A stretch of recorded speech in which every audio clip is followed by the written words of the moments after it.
Did You Have To is a proud member of the But Why Though podcast community. Hey everyone, and welcome back to Did You Have To, the podcast where we talk about the live-action adaptations of your favorite anime. But today, we're doing something a little different. We are reviewing Enter the Anime, a Netflix documentary that came out this week. As always, I'm Kate. And I'm Nisha.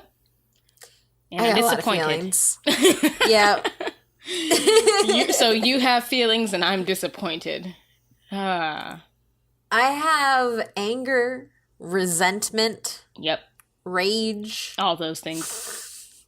Disappointment is there too.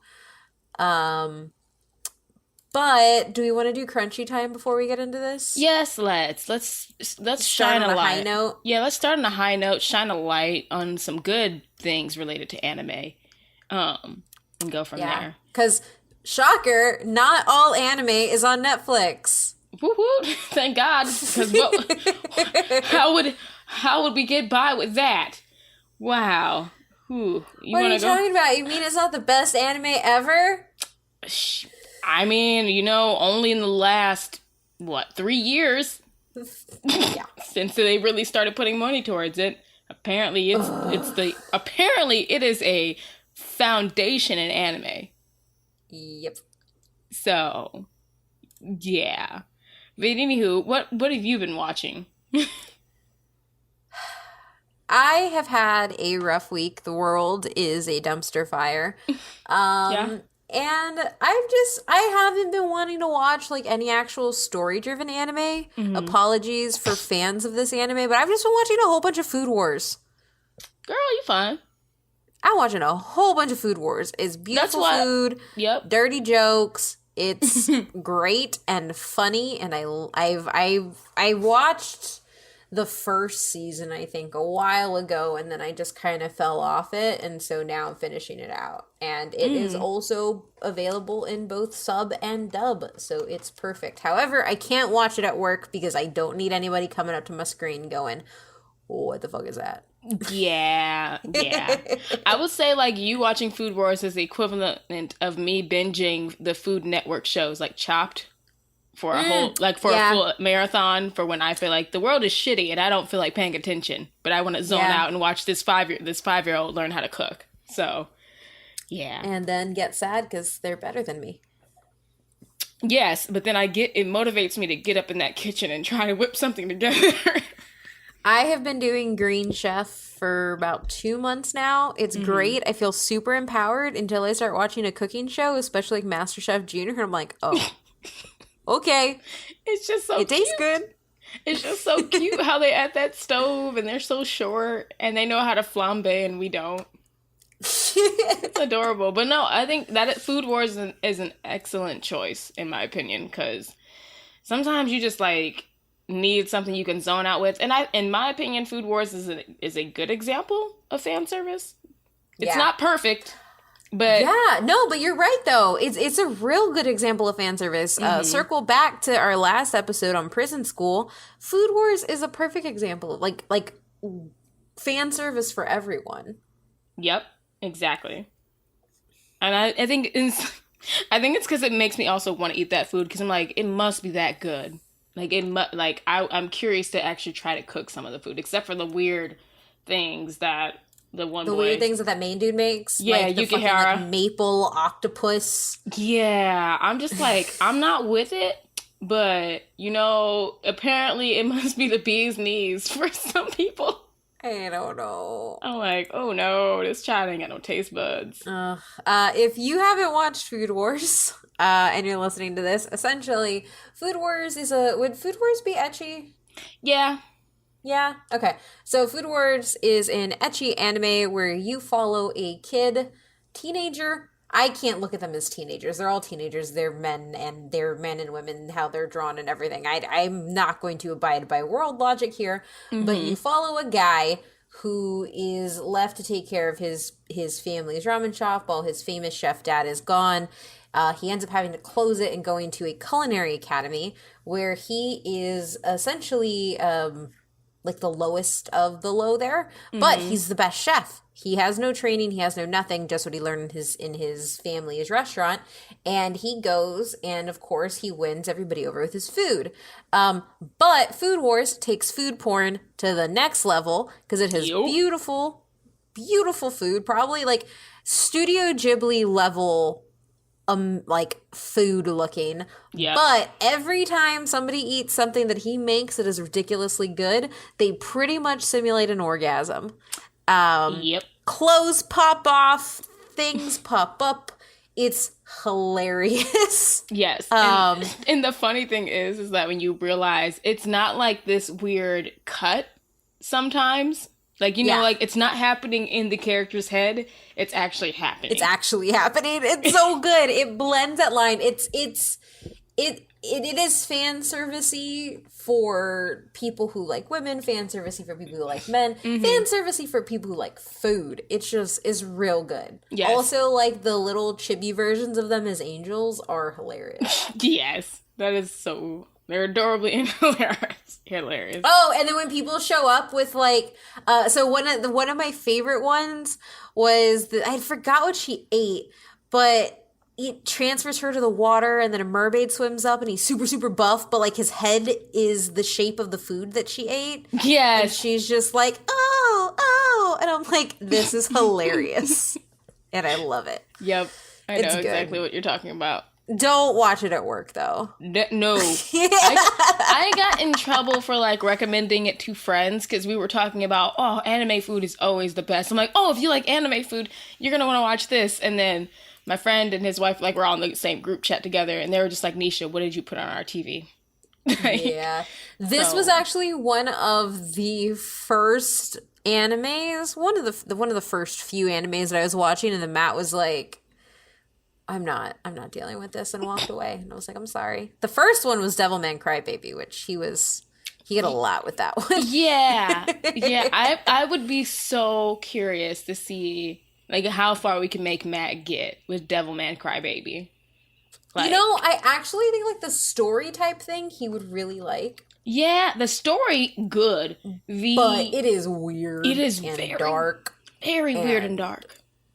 Yeah. And I still want to go watch the original one. I don't know what's wrong with me. Yeah, so I have this weird thing, and I think it's happened when I've watched like OVAs too. Like, there's something about like updated animation styles that I have a really hard time going back to watching older ones. I think my thing is, like, if you think this one was gruesome and dark, and I've seen clips of the original one, and there have been other iterations, but like, I mean the original one. Yeah. It is, like, because it's like 90s anime, like, think of Sailor Moon animation, like, from the 90s. Yeah. But gruesome.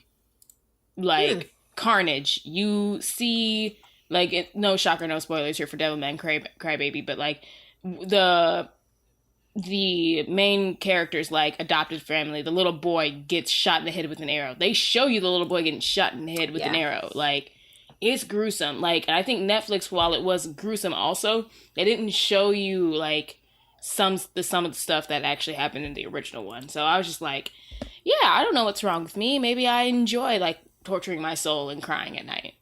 So, But I understand, like, once you've watched the updated version, that is, like, your, what is it?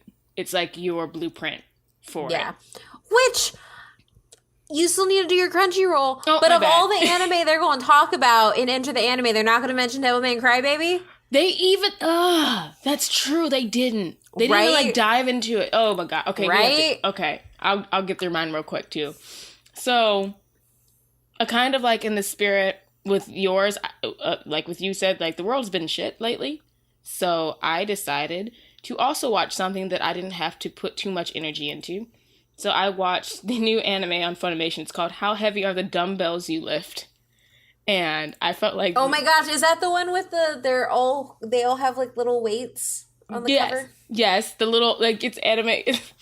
So basically, this girl, her name's Hibiki, she loves food and is starting to affect her size. In an effort to slim down, she scopes out her local gym only to discover two problems. It's a haven for intimidating bodybuilders, and her classmate, Akimi, has a weirdly aggressive muscle obsession after meeting her handsome personal trainer, Machio. Hibiki bites the bullet and starts her quest for a hot bod. Now, I'm going to say I had very low expectations for this because of the premise, where I didn't like the idea of a teenage girl like feeling like something was wrong with her body because she had a few extra pounds. So I was just like, I had no idea that was the premise. I just thought like, oh, they all are like into fitness, and I like fitness, so I want to watch it. And it was more like her friend points out to her like, girl, I guess some guys like thick girls. I'm like, well, what the hell is wrong with you? What kind of fucking friend are you? So I didn't like that premise because I don't like the idea of like teenage characters doubting their figure and like being vapid and everything. But again, it's anime. It's a plot to it. But so as the story goes, that's how one of my favorite K-dramas is. Like, I hate that I love it, but it's all about her losing weight, and I'm like, and everybody makes fun of her for being fat, and I'm like, you're like half my size. How are you fat? Right, and that's the other thing. The girl isn't even fat. Like, she's like, it's not even a problem here. And I'm just like, okay. And like when I did the conversion of the weight, I'm like, this girl's 120 pounds. Like. That's very normal for a teenager to be 120 pounds. So, as we go on with it, it definitely explores like the point of her, like, even though you're young now, you can enjoy junk food and everything. It's still important to keep your body healthy. And like, so it's like, I like that they didn't like make it all about like, oh, you have to stop eating everything. You have to starve yourself, because she still loves to eat and everything. But it's more like, oh, I feel better when I work out, and it's like, it's good for me. It's good. Like, I feel more like, not more complete, but what's the word? Like, you know, like when you get those endorphins and she just like realizes. Yeah, like so, you feel like more fulfilled. Yeah. And and I like that part that it's exploring. And it's like, and it's also, it's very it's cute how they add in like how to show people how to properly do exercises. Like, if you're a beginner, here's what you can do. Here's how to do a squat. And then like they basically give you a diagram. So it is, and it also is fan servicey also, because you have like cutely drawn little anime girls, teenagers who are working out in a gym. Thank God they're like clothed appropriately, except for whenever they do the demonstration, they put them in like a sports bra and short shorts, which I'm just like, it's not necessary, but I get it. This is the fan service. So anyways, I like that the educational part about it is showing them how to do the exercise. And it's stuff that's like very helpful and that's accurate. Like they talk about how the myth about like how you're supposed to stretch before you work out is a myth. You actually shouldn't overstretch before you work out, because that's how injuries happen. So yeah, I like it. It has a few problematic things, but I think it's really, really good. Cool. I need to check that out. Yeah. Plus, it makes me, when I watch it at night, I'm like, I will go work out in the morning. I will wake up at 5 a.m. and go work out. I have to like watch it and I feel inspired. But yeah, now that we've talked about all the good things, you want to tell the people what we watched? I mean, you already did, but the summary, I guess. Yeah, so we watched Enter the Anime, which is Netflix's newest documentary. I'm going to read what the summary says. It is a documentary aimed to newcomers to anime, and it follows anime newbie Alex Burnova as she dives into the mysterious world of the genre. First of all, first problem, anime is not a genre. It's not. Anime is a type of animation. Yep. There are genres within it. Netflix. Yep. Next thing. The documentary features some of the biggest anime stars like Kenji Kamiyama, Shinji Aramaki, Kozu Morishita, production houses like Toei Animation and Polygon Pictures, and IPs like Agretsuko, Evangelion, and Ultraman to give the fans a behind-the-scenes look at the elusive world of anime. Oh. How has anime been elusive? I mean, back in our day, like the Toonami Kids day, yes. Mm-hmm. Today, no. Which, to be honest, we still found a way. Like, you might have found yourself on a virus-ridden, website, but I still got to watch all the Dragon Ball Z movies. Mm-hmm. So, just... yeah. I just have to say, this is some bullshit. Yep. It's an hour of my life I'm never going to get back, but I will always remember and be enraged by. Before we really get into it, like, let's just talk about what our expectations for this were. Because I had high hopes. I was kind of excited when I saw, like, the creators who were going to be on there talking about this. And I'm like, oh, cool. We're going to, like, talk the guy who's behind Castlevania, the guy who's behind, like, Cannon Busters. Oh, that's dope. I'm excited to hear their thoughts, which I will say that here. That's the one good thing, is getting to hear some of those things from those creators. Those are, like, the only silver lining here is from the words from the actual creators' mouths. However, because of how some of the documentary is framed, it just comes off as insulting in a way. It doesn't kind of come off as insulting. It is insulting. She uses the word crazy so many times to talk about anime. Yeah. And to talk about anime fans specifically. And yeah, and the whole definition of otaku in the illustration next to that kind of just like, okay, can we not? Yep. Can we really not? Like, yep. I just... So, yeah, you've already said the premise. The girl, I've already forgotten her name. Alex Brunova. Okay, Alex. She claims that she's a newcomer to anime, which, that's fine. I'm okay with newcomers coming into anime. Sorry, before I go any further in this rant. Kate, what were your expectations? My expectations were to get to see anime through the eyes of somebody who hasn't experienced it before, and to see them learn the long history of the animation style and storytelling from Japan, and to get into how, it's not just this niche thing. A lot of people like anime. Yeah. And it's not just for children. In Japan, the place where it's made, it's not just a little subculture. It's kind of just how they consume a visual medium. Also, manga tankobon are not comic books. I felt like I heard you scream in my head when they say that. When they referred when they referred to the manga as comic books. So I was just like, stop At least if she had specifically called shonen, because those are collections of smaller story, or like the Shonen Jump, those collections of smaller stories, or she'd use the word graphic novel. Just no, like none, it's just all over the place. So that was our expectations. But yeah, because like the thing is I expected somebody to go in wanting to learn and not putting forward their like already preconceived notions of it.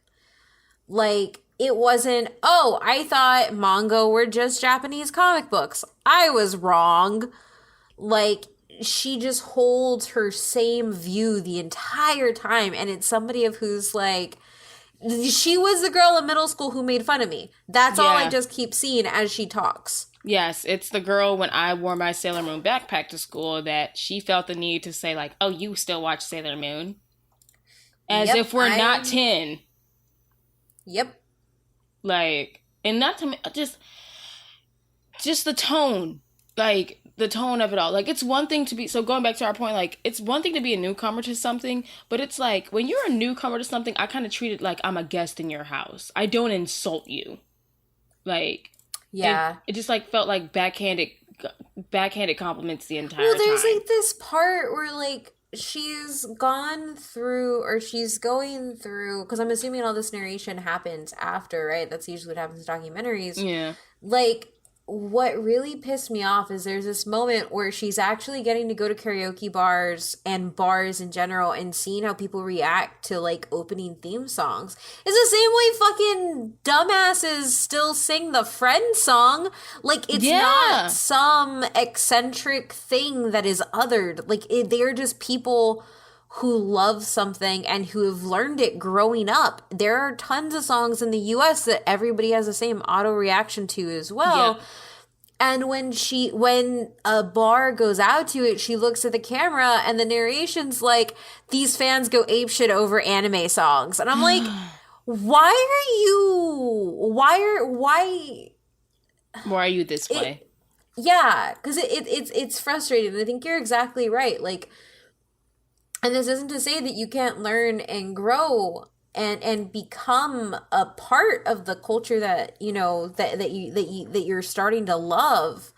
I love watching new people come into anime, but there's a certain like you have to be respectful of it. Yeah. Because she's not just dissing on anime. She's actually here's what it is. She makes the left-handed compliments that I make about anime, if that I make about weebs when I go to an anime convention, but it's okay if I do it because I am also a weeb.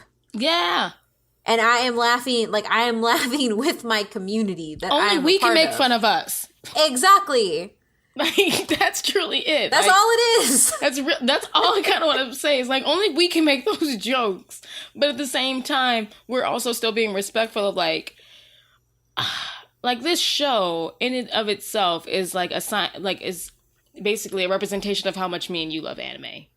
Yeah. And like, how many times have we talked shit about like terrible wigs and like good anime, bad anime, whatever it is, live action adaptations, weebs and hentai sweaters. Yep, all of it. We have gone into it in some extent, but you know what? We're part of that like culture. We're part of the like this of this fandom, and we have an understanding of it that comes with it. And it just seems like it's like when everyone at the lunch table is making jokes, and we're all used to making jokes, and that new kid comes and makes a joke, and we're like, bro. You can't say that. You can't sit here. I just wanted to yell at the damn thing. She doesn't even go here. Yes. Like, and she wasn't even trying to go here, and that's the problem. Like, to like wax a little academic here, there's a concept in Middle Eastern studies called Orientalism. It's specifically this way of analyzing and researching things and presenting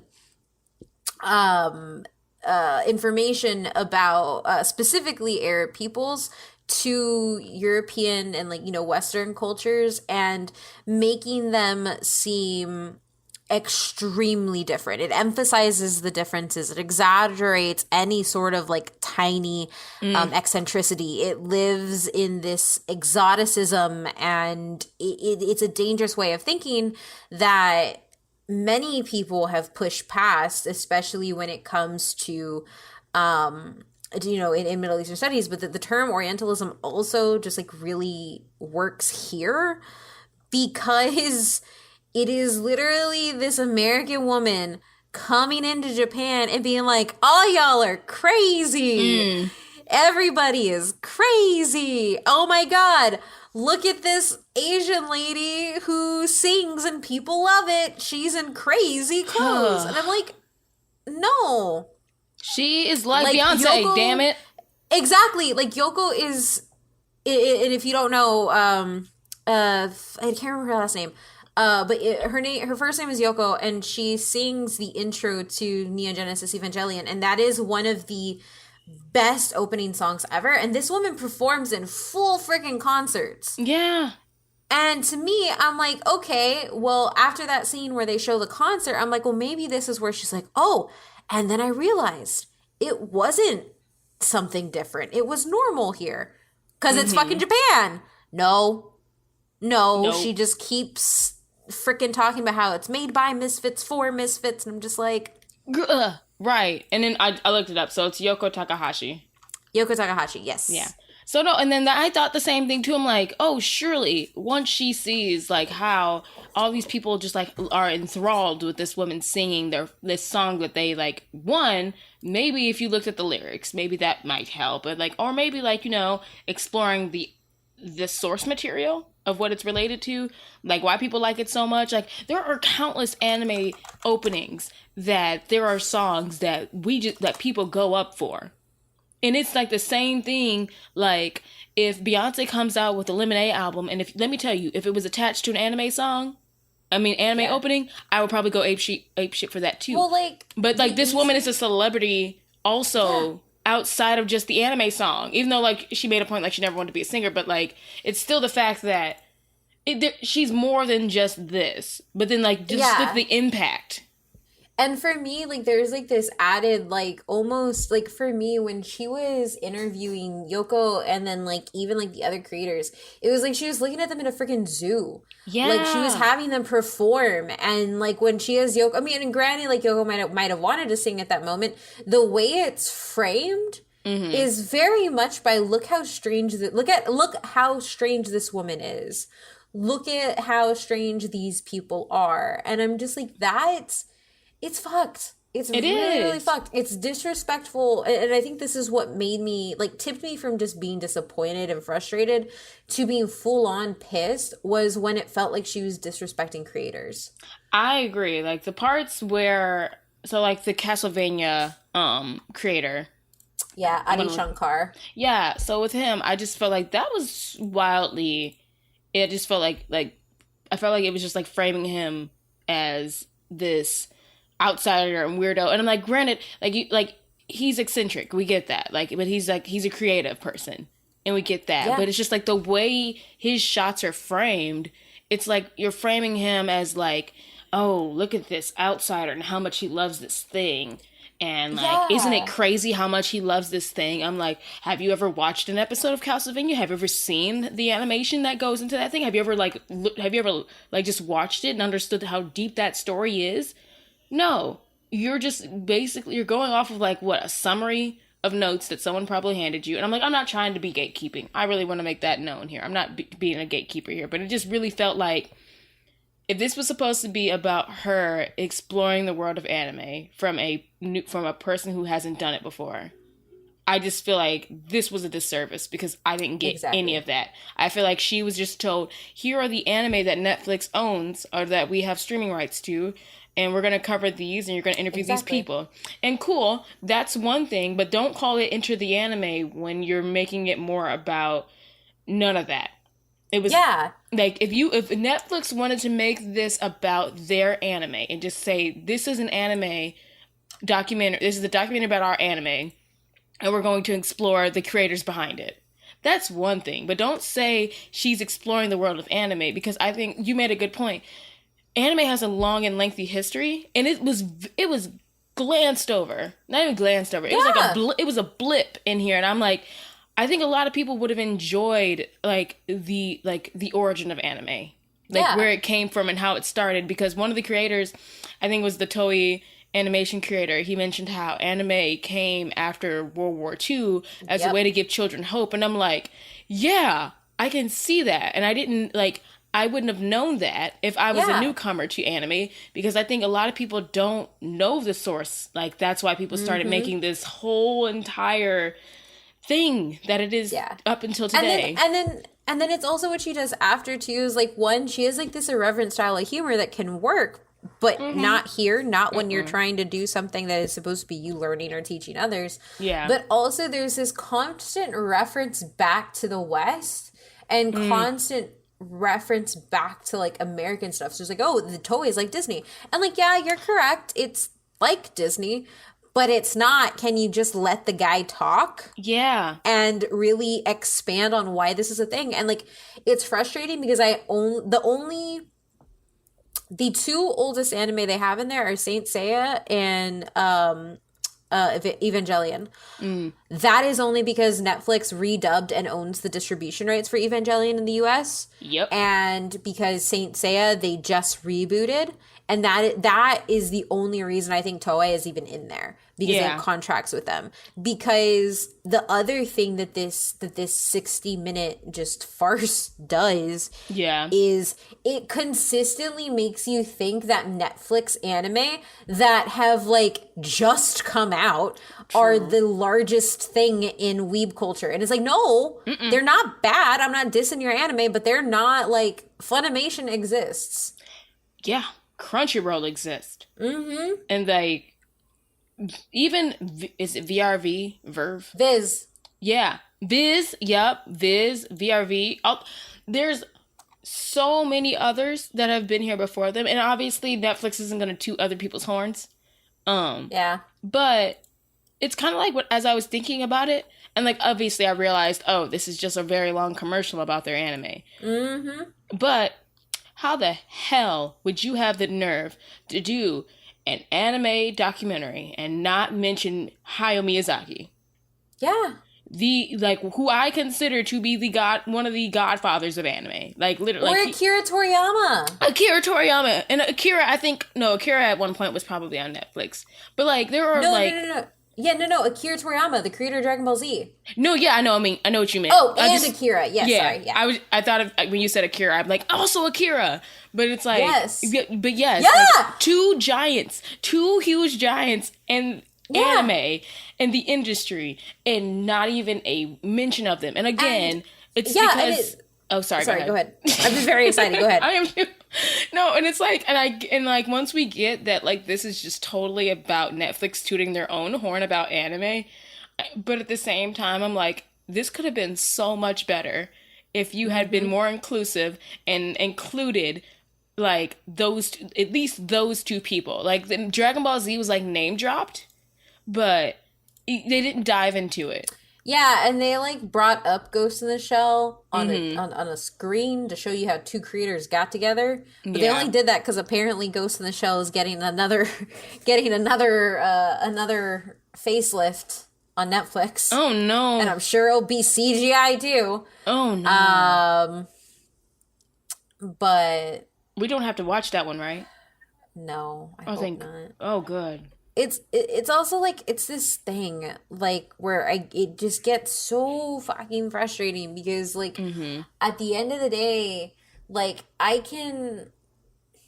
there was promise in this premise. Like, having somebody who has never been exposed to anime start going down anime is amazing. And because when we look back at anime, we look at, like, these big milestones, I would never tell a newcomer to anime to go watch Akira.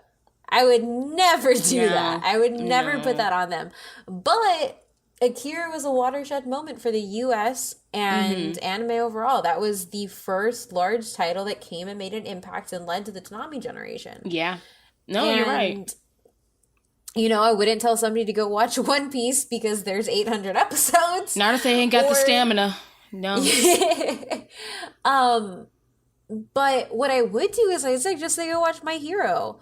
Or I would suggest a shoujo that's at 12 episodes and is self-contained. Like, there was so much promise in this documentary where it could have brought us through, like, showing the history of anime, but also showing, like, a way to move through it as a newcomer, because it can be really daunting. Like, coming into weeb areas where you haven't watched all 400 something episodes of Dragon Ball Z or whatever, like, that can be really intimidating. And you are welcome here if you haven't done that. Like, everybody is welcome. Yeah. And I think that this missed what it could have been. And, like, for sure. I can't take it. I can't, like, I just don't even want to take it seriously. Like, it wasn't even good in the parts where, like, this could have been really awesome to see, like, the anime creators from, like, the Western creators. Like, the people who loved anime growing up so much. And, like, we got that, but we didn't get it. Like, we didn't really get that. Where, like, I think it's Cannon Busters, like, the new anime that's coming out, and that, like, I love that we got to have, like, a little snippet of that, and, like, we got to see his excitement and him sharing, like, his love of anime, and, like, the Japanese culture and everything, and, like, how he, like, it inspired him to create what he's creating. Yeah. But, like, after that, it's just gone, and then we don't really dive into it. That could have been a whole documentary on itself.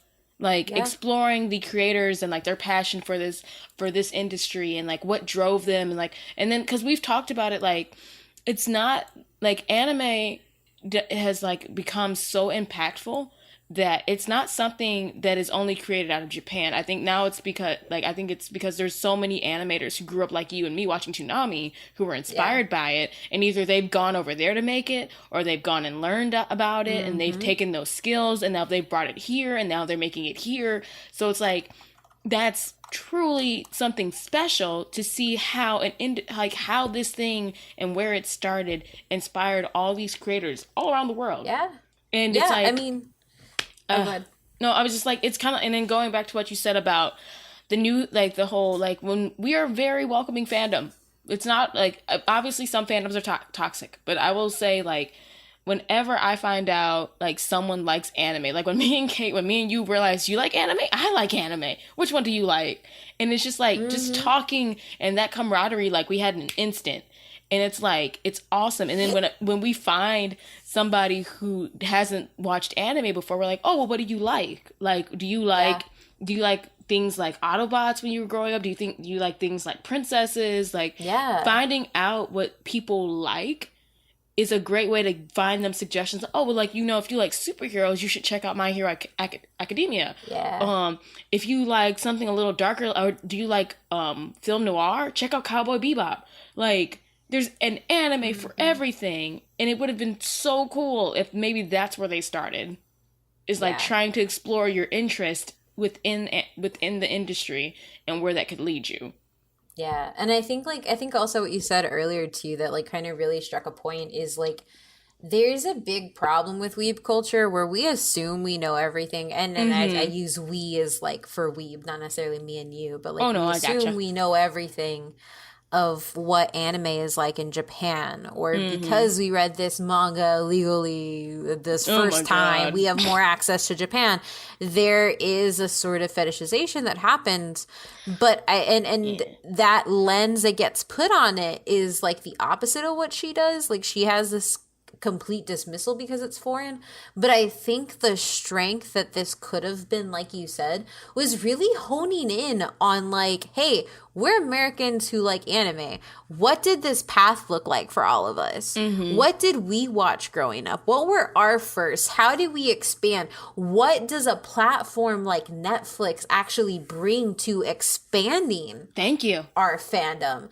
And looking, like you said, at people like Aaron Magruder, like the guy who created the Boondocks. Right. Like that is probably one of the first Western animations done in the anime style that I can remember. Yeah.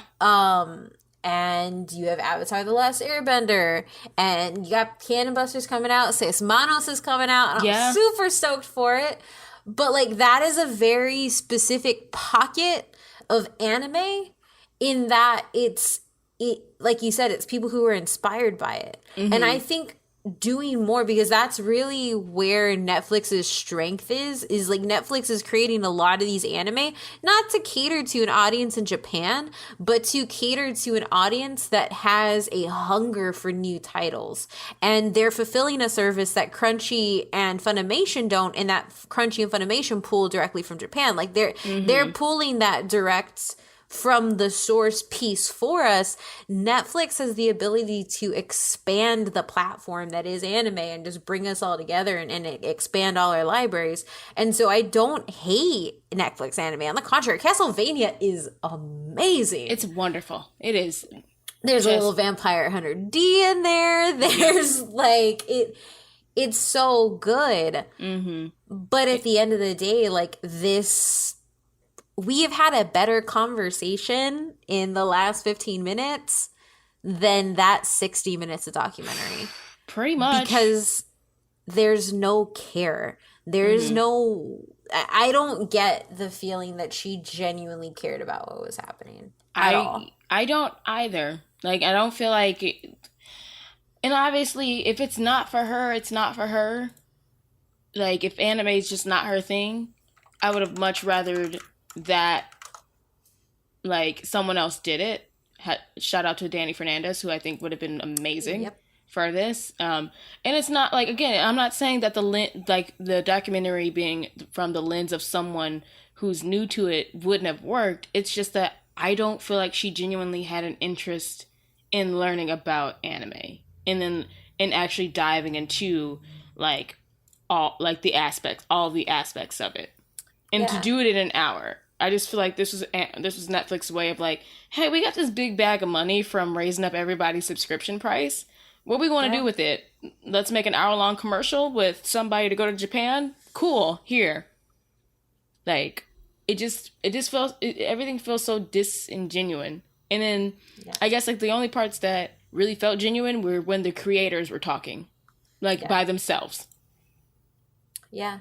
Yeah. Or when they were being interviewed, I guess, not by her. So like when like some of the creators from Japan were being interviewed, and I'm just like, see, this sounds like an actual conversation. Like, this sounds like they're actually just like they get to talk about their work and their love and like their dedication to their craft. Yeah. Because it's really cool to see how they um it's really cool to see how like the mocap's done and things like Baki and stuff like that. Like that's really cool. Yeah. But then you end up getting it intercut with like these things where is it? She says that anime is Japan's contradiction because how do we get anime like a Gretsugo? Loud, aggressive, and gritty. Okay, first off, did we watch the same thing? Yeah. Did we? And then she finishes it by saying, when seemingly Japan is literally the least gritty place I've ever been. And I'm like, you are a tourist. Yeah. You are not living there. You are not a part of a system that pushes you one way or another to have experiences that drive storytelling.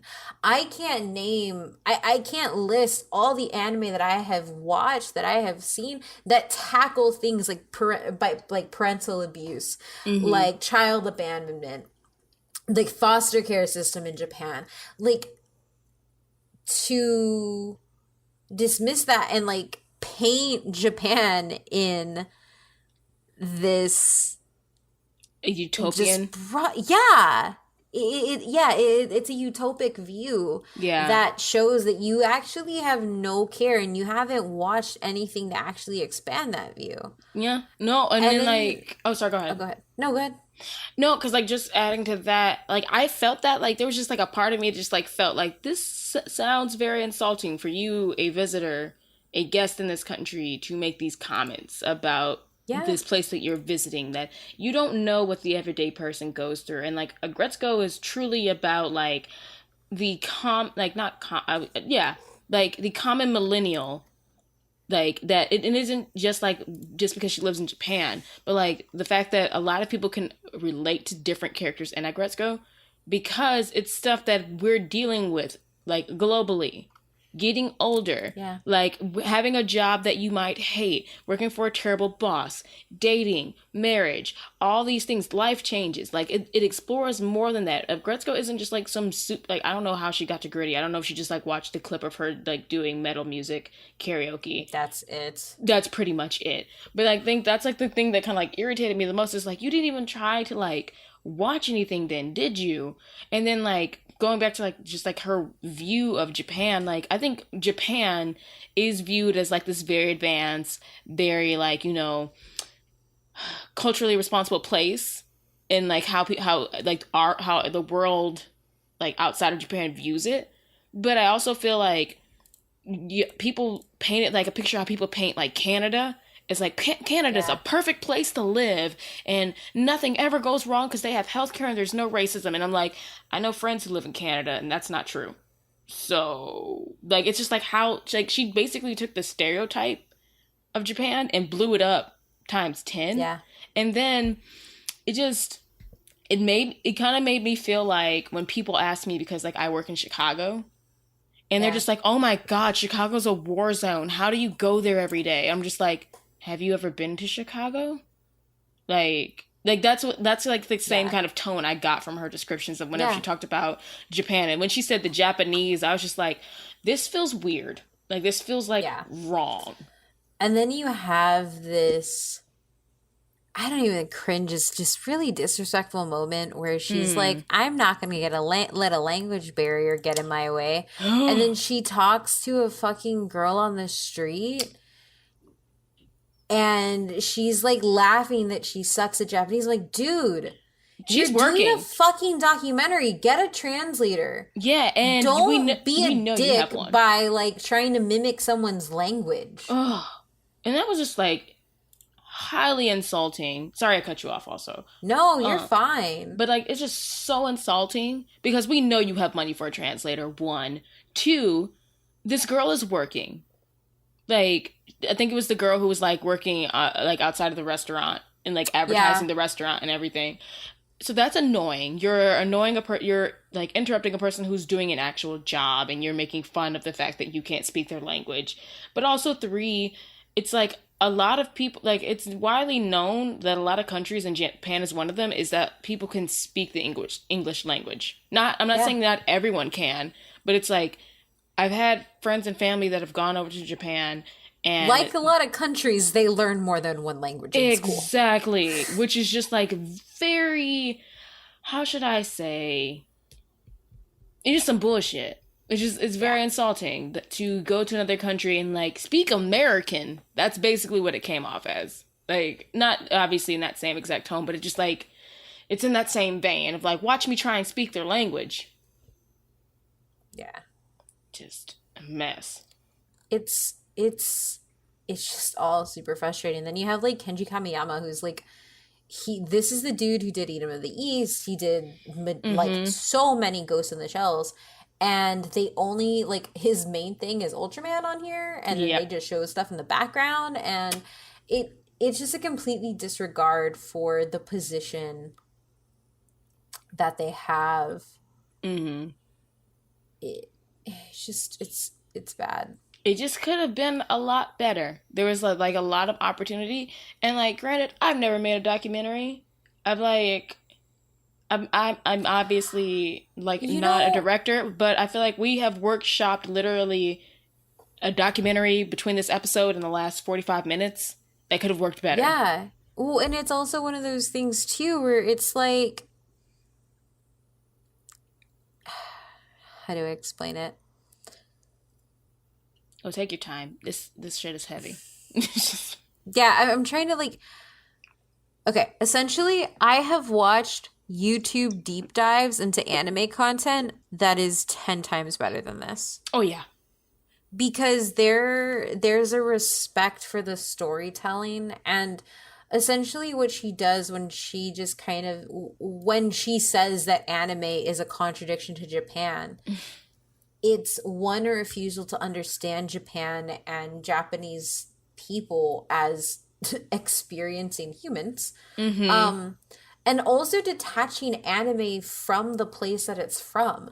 Like, art, like superhero stories, fun fact, superheroes, the modern superhero, the way we know them, the way they started in the golden age of comics to now, that is something that is a uniquely American creation. Mm-hmm. It has to do with our concepts of morality, our storytelling methods, and that is different than telling a story somewhere else. Anime and the different genres, and we have an episode on shonen, it is a different type of storytelling that is grounded in the culture, that is grounded in the experiences of the people creating it.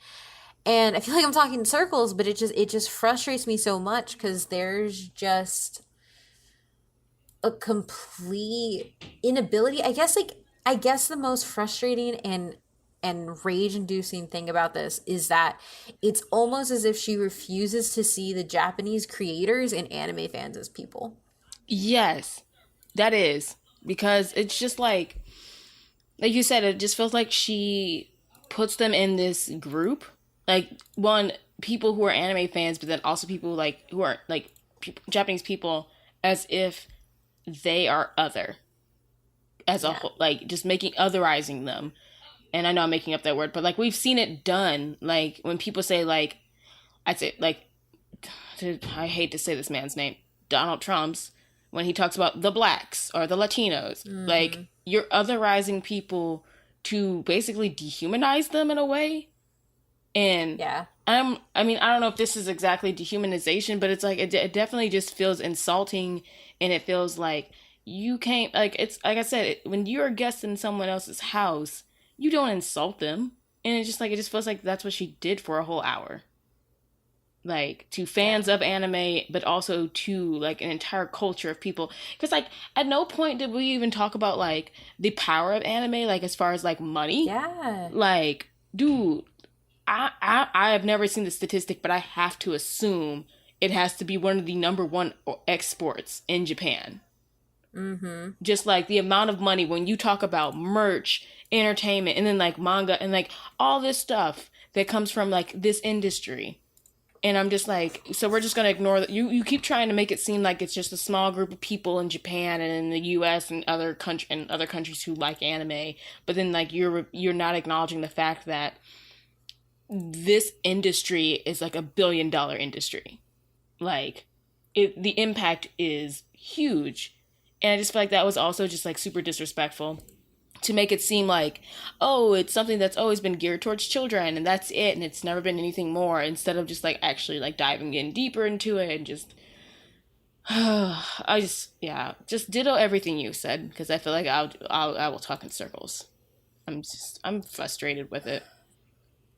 It's all frustrating. Yeah. It's all extremely frustrating, and there's nothing to do with it. Like, no. This had the ability to be something more, and they didn't care. No, they did not care. And I mean, that's their thing. Like, I'll say it this way. Netflix, if someone at Netflix listens to this, send me and Kate to do a documentary next time. Yeah. Because, you know what we'd do? A better job than this. Mm-hmm. Just like, and like, again, it's just like one of those things where there's just so much potential for it, and I can't help but just think like, man, what if it had been like better, like, or just it could have been better. I just feel like I'm just gonna keep saying that. Yeah.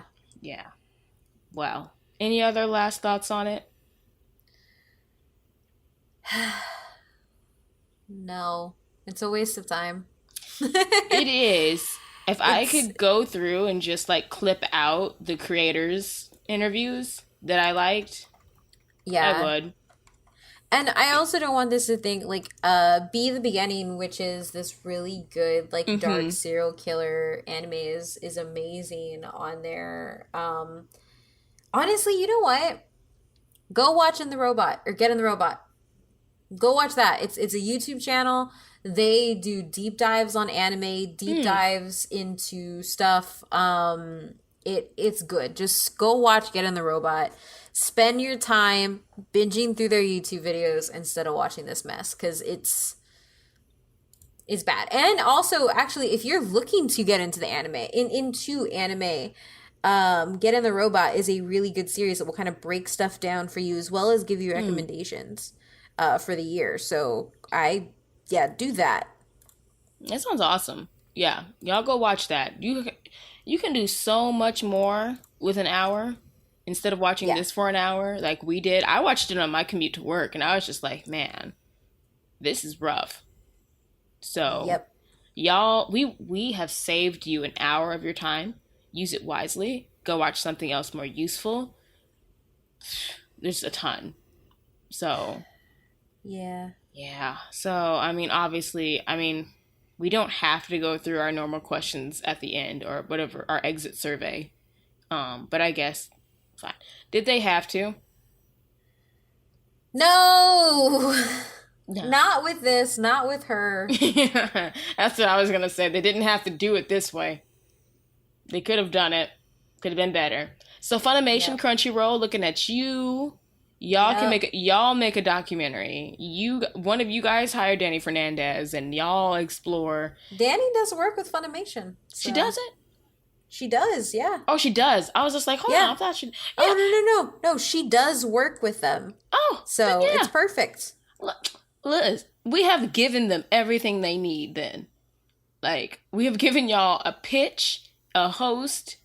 All Kate and I ask is free subscription for the next 2 years and a trip to one of y'all concerts. Yep. That look fun. That's it.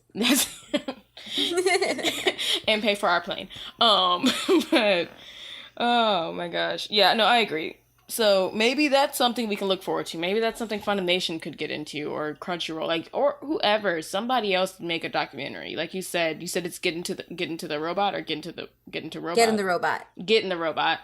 That sounds like something I'm going to check out, because I've gone through my deep dives of YouTube videos when it comes to anime, but I have not come across that yet, so I'm going to go check that out. Yep. Cool. Well, awesome. Well, as always, you can find us at DYHT_pod on Twitter. Mm-hmm. And you can find me at OhMyMythRand here on Twitter. Yep. And you can also find me at LA_NEY_SHA. Just heads up, guys, our But Why Though account is almost at 3,000. That's our goal for the year. So the do we just call it the flagship? Yeah, the flagship. PC. Yeah. So if you follow us and you enjoy our commentary and the content we create, do us a favor and check out that handle, follow it, and join us over there and help us reach that goal. So. And, how are we going to end this? Okay, I got this. Last time you came through, so I can do this. Would we rather watch Prison School again or this documentary again?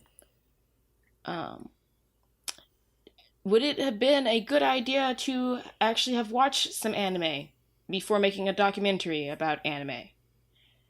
Ooh, I got one. Oh, you do it. Will an American go to Japan and not make an ass of themselves? Oh, find out next time on Did You Have To? Bye.